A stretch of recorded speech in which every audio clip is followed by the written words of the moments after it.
Romanos, un estudio inductivo. Con el pastor Víctor Manuel Buitrago. Bendito Señor, te damos gracias porque cuando nos adentramos en las páginas de tu palabra, cuando estudiamos capítulo a capítulo, versículo a versículo, podemos sentir tu ayuda, tu bendición con nosotros. Así que te doy gracias porque podemos iniciar este estudio en Romanos. Te suplico que sea tu Espíritu quien nos enseña, quien nos lleva a toda verdad. Gracias en el nombre de Cristo Jesús. Amén y amén. Bienvenidos a el estudio inductivo de Romanos. Vamos a comenzar hoy con la lección 1, capítulo 1, versículos 1 al 7. Vamos a iniciar entonces haciendo una ligera reseña sobre lo que es la epístola a los romanos. Tengo aquí un pequeño pensamiento que es de Ray Stedman o Ray Stedman. Él dice: la epístola de Pablo a los romanos, sin duda alguna, el documento humano más poderoso que jamás se ha escrito, y es oro puro de principio a fin. Este es el libro que encendió un fuego en el corazón de Martín Lutero y dio origen a la Reforma protestante, cambiando la historia de Europa, además del mundo. Este es el libro que conmovió profundamente a John Wesley, estando sentado en una pequeña capilla en Londres, escuchando el preludio a las epístolas a los romanos de Lutero. Wesley dijo que su corazón se había sentido especialmente alentado al escuchar la exposición sobre las verdades de la epístola a los romanos. Por medio de él se produjo a continuación el gran avivamiento evangélico que salvó a Inglaterra del destino que le guardó a Francia y frenó la decadencia de la vida inglesa, alterando por completo y una vez más la historia del mundo. Esto es lo que dice Ray C. Stedman. Pero también tengo aquí un pequeño comentario que es de Barclay, W. Barclay. Él dice en su comentario sobre la epístola, dijo: hay muchas personas que sostendrían que la carta a los romanos es el libro más grande de los libros del Nuevo Testamento. Ciertamente, no hay libro que haya tenido mayor influencia sobre la teología de la Iglesia protestante. Burton la llamó profiláctica. Lo profiláctico es algo que protege de la infección. Pablo había visto demasiado frecuentemente cuánto daño y problemas podían causar las ideas erróneas, nociones tergiversadas, concepciones mal orientadas acerca de la fe y las creencias cristianas. Esto es lo que nos dice Barclay. El comentario de la Biblia de Jerusalén a la epístola a los romanos dice: la epístola a los romanos representa una de las más bellas síntesis de la doctrina paulina. El manual bíblico ilustrado dice: el impacto y la influencia de esta epístola es inmensurable. Ha encendido a grandes hombres: Agustín, Lutero, Juan Bunyan, Wesley, y por medio de ellos ha dado forma a la historia de la Iglesia. Esto dice el manual bíblico ilustrado. ¿Cuándo y dónde fue escrita esta epístola? Pablo se encontraba en Corinto en el año 58 después de Cristo, en pleno invierno, cuando dictó esta carta a Tercio. Usted lee en Romanos 16:22 y ahí va a encontrar que fue Tercio quien la escribió, justo antes de emprender su viaje a Jerusalén, y la envió por medio de una mujer llamada Febe, diaconisa o ministro de la iglesia en Cencrea. Romanos 16, 1 y 2. Espero que el estudio inductivo de Romanos nos ayude a enseñar, nos ayude, nos enseñe a reflexionar por nosotros mismos, que sirva para afirmar los fundamentos de nuestra fe cristiana, deshaga nuestras incertidumbres, nuestras vacilaciones, y que responda a nuestras preguntas acerca de la justicia de Dios, del sufrimiento, y que ilumine las áreas oscuras de nuestro entendimiento por medio de la revelación del Espíritu Santo. Nos nutra espiritualmente para una vida plena en Cristo y satisfaga la sed de nuestra alma, de la misma presencia de Dios a medida que avancemos en este estudio. Entonces, vamos a estudiar Romanos. ¿Cuáles fueron los motivos para que se escribiera esta carta? En primer lugar, para preparar su futura llegada a Roma. Durante años Pablo había querido predicar el Evangelio en Roma. Entonces, por eso es escrita esta epístola. Ahí hay algunas citas bíblicas que usted puede tomar y leer después. Yo las voy a leer después cuando vayamos avanzando en nuestro estudio. En segundo lugar, la epístola fue escrita para aclarar y defender sus enseñanzas. Pablo hizo frente a la constante oposición de personas que no comprendían o que distorsionaban sus enseñanzas sobre la ley de Moisés y de la fe en Cristo. Entonces Pablo escribe esto para aclarar, defender esas enseñanzas. En tercer lugar, para fomentar la unidad entre los miembros de la iglesia, tanto los judíos como los gentiles. Poco antes de que Pablo escribiera esta epístola, los cristianos judíos que el emperador Claudio había expulsado de Roma comenzaron a regresar a Roma, principalmente a congregaciones de cristianos gentiles. Entonces, esta es otra razón por la cual Pablo escribió esta epístola. En Romanos capítulo 1, versículos 1 al 7. Entonces voy a empezar leyendo los versículos 1 y 2 de Romanos. Romanos 1 y 2. Dice: Pablo, siervo de Jesucristo, llamado a ser apóstol, apartado para el evangelio de Dios, que él había prometido antes por sus profetas en las santas escrituras. Esto es lo que dice Romanos capítulo 1, versículos 1 y 2. Empezamos con nuestras preguntas inductivas. Pablo escribió que fue apartado para el evangelio. ¿De quién fue apartado? ¿De quién fue apartado? ¿De dónde fue apartado? La palabra que se traduce aquí como apartado se puede traducir como separado, excluido de la compañía de uno que ha sido elegido. Existe una separación inicial del cristiano cuando es separado del mundo, de las tinieblas y del pecado. Luego existe otra separación, es la separación vocacional, cuando es apartado de sus hermanos en la fe para cumplir un ministerio.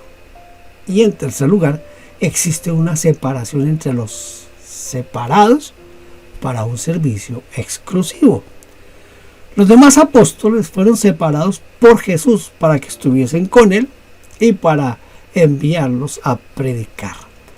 Pero Pablo, en cambio, fue separado para el evangelio. Esto es bien importante, entender que el apóstol Pablo fue separado para el evangelio. Literalmente, el texto griego dice separado para el evangelio de Dios, tanto para predicar el evangelio como para hacer el mismo evangelio. Es importante notar que Pablo primero no se apartó a sí mismo. No. Él no se apartó a sí mismo para ser apóstol.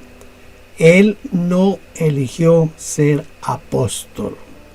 Segundo, no fue apartado por la iglesia ni nombrado por un grupo de líderes o pastores, ni por el voto de una mayoría. Tercero, no fue apartado por el éxito de su gestión, ni por su esfuerzo o sacrificio, ni por sus oraciones, ni por nada que dependiera de él o de otros. Escuche esto, sino solo por Jesucristo. Nadie puede denominarse apóstol de Jesucristo si no fue apartado para el apostolado por Jesucristo mismo. Por medio de quienes prometió Dios el Evangelio. Dios prometió el Evangelio por medio de los profetas, no cualquiera, sino por sus profetas en las Santas Escrituras. Notemos que Pablo consideraba el Antiguo Testamento como santo. La palabra santo, que viene de agías, significa santo, puro, perfecto, consagrado, apartado por o para Dios. Por eso, para nosotros la Biblia es santa, es decir, perfecta. Es Santa Biblia. No es un libro como otro y su autoridad debe regir nuestras vidas más que las tradiciones. Entienda esto, más que cualquier tradición, más que cualquier asamblea, más que cualquier concilio, porque no son santos, pero la Biblia sí lo es. Por eso, si alguien viene a nosotros con una profecía, una enseñanza, o arrogándose una autoridad para imponerse sobre nosotros, no debemos aceptar ni reconocer absolutamente nada que no esté respaldado por las Santas Escrituras, porque son y contienen la palabra de Dios y Dios no se contradice. Ahora voy a leer Romanos versículos 3 y 4, capítulo 1, versículos 3 y 4. Acerca de su Hijo nuestro Señor Jesucristo, que era del linaje de David según la carne, que fue declarado Hijo de Dios con poder, según el Espíritu de Santidad por la resurrección de entre los muertos. Entonces, ¿no fue Jesús Hijo de Dios antes de nacer? ¿No fue Hijo de Dios cuando predicó, cuando hizo milagros y murió en la cruz? ¿Por qué entonces dice que fue declarado Hijo de Dios con poder por la resurrección de entre los muertos? Esta es una pregunta bien interesante, ¿verdad? Porque el texto es bien claro lo que acabamos de leer. Pero la palabra declarar significa manifestar lo que está oculto o no se entiende bien. Entonces manifestar, se puede manifestar el ánimo, la intención o el afecto. Reconocer es reconocer uno tanto su estado, su calidad, quizás podría ser también como revelar. El problema surge si tomamos solo el último significado, es decir, el de reconocer un estado. Pero una mejor traducción sería que fue puesto en evidencia que era el Hijo de Dios en poder conforme al Espíritu de Santidad. Suena diferente, ¿verdad? Por la resurrección se evidencia o se evidenció lo que siempre fue, porque solo el Hijo de Dios podría vencer a la muerte. Se evidenció con poder mediante el Espíritu de Santidad, que es el mismo Espíritu de Dios. ¿Entiendes? El mismo Espíritu de Dios, el mismo Espíritu Santo. En Romanos 8:11 dice: y si el Espíritu de aquel que levantó los muertos a Jesús mora en vosotros, esto indica que no es otro espíritu, sino el mismo Espíritu de Dios. O sea, el mismo Espíritu Santo. No es otro, es el mismo Espíritu Santo. Vamos a leer ahora, o voy a leer ahora, el versículo 5 que dice: y por quien recibimos la gracia y el apostolado para la obediencia a la fe en todas las naciones por amor de su nombre. Entonces, ¿cuál viene a ser en este caso la finalidad del apostolado? Algunas versiones de la Biblia traducen por quien recibimos la gracia del apostolado o el don de ser apóstoles. Pero en griego se interpreta la letra I diciendo la gracia y el apostolado, como si dijera: recibimos tanto la salvación como el ministerio de Cristo Jesús. El propósito del apostolado es para la obediencia a la fe en todas las naciones. La palabra que se traduce por obediencia también significa estar sujeto a, responder a, aceptar, adherirse a, responder cuando se llama a la puerta. La Nueva Biblia Española dice: para que en todos los pueblos haya una respuesta de fe en honor de su nombre. Y la Nácar Colunga dice: para promover la obediencia a la fe. El que llama es Jesucristo. Él es el que llama. A quien se debe responder es a Jesucristo, y a quien debemos sujetarnos y obedecer es a Jesucristo, y pronunciar su nombre. Esa respuesta se hace efectiva. Por eso, cuando predicamos el Evangelio, esperamos siempre una respuesta de los oyentes, es decir, una señal o una indicación por la cual nos indican que están dispuestos a recibir a Cristo y a obedecerlo, ya sea levantando las manos o pasando al frente o arrodillándose en respuesta a lo que estamos hablando. Esto marca un hito, un momento del comienzo de una vida nueva. En Romanos, capítulo 1, versículos 6 y 7, leemos: entre las cuales estáis también vosotros, llamados a ser de Jesucristo, a todos los que estáis en Roma, amados de Dios, llamados a ser santos. Gracia y paz a vosotros de Dios nuestro Padre y del Señor Jesucristo. Cuando recibimos a Cristo Jesús, cuando aceptamos a Cristo Jesús como el Señor y Salvador de nuestra vida, nos convertimos en propiedad de Cristo y somos de Cristo. ¿Por qué entonces el apóstol Pablo escribió llamados a ser de Jesucristo y también llamados a ser santos, como una realidad a concretarse en el futuro?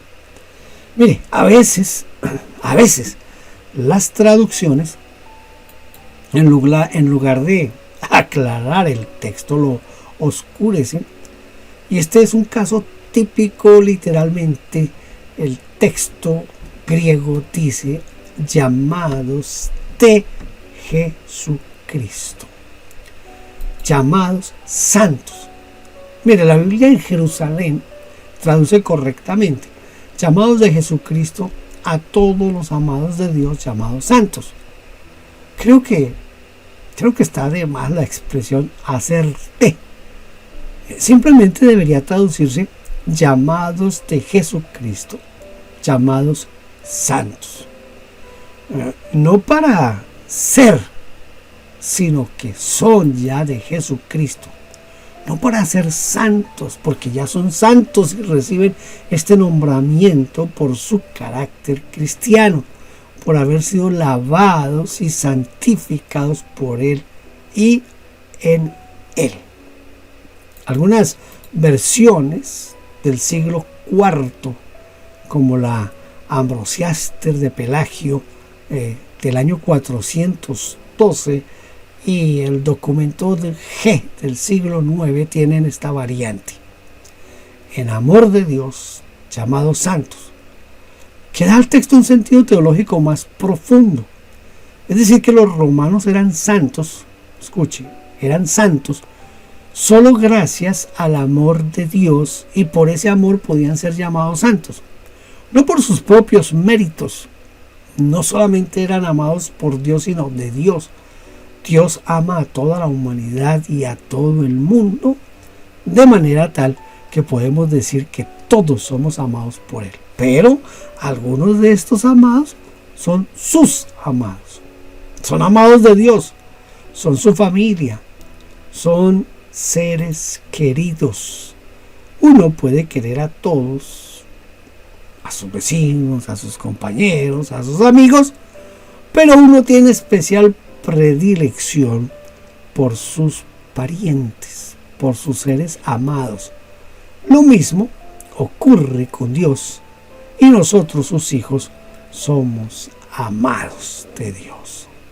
Muy bien, vamos a tratar de memorizar el versículo 4 y el versículo 5 de Romanos 1, que se lee de la siguiente manera: que fue declarado Hijo de Dios con poder, según el Espíritu de Santidad, por la resurrección de entre los muertos, y por quien recibimos la gracia y el apostolado para la obediencia a la fe en todas las naciones, por amor de su nombre. Ya sabe, léalo una y otra y otra y otra vez, léalo muchas veces hasta que estos dos versículos se queden aquí en su memoria. Pero más que se queden aquí, déjenlos bajar a su corazón y póngalos en acción.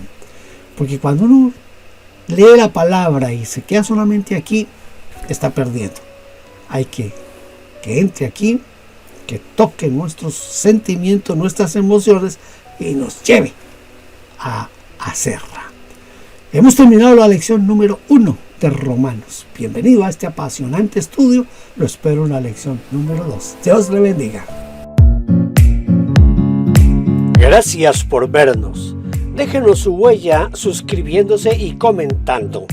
No olvide campanita y compartir. Dios le bendiga.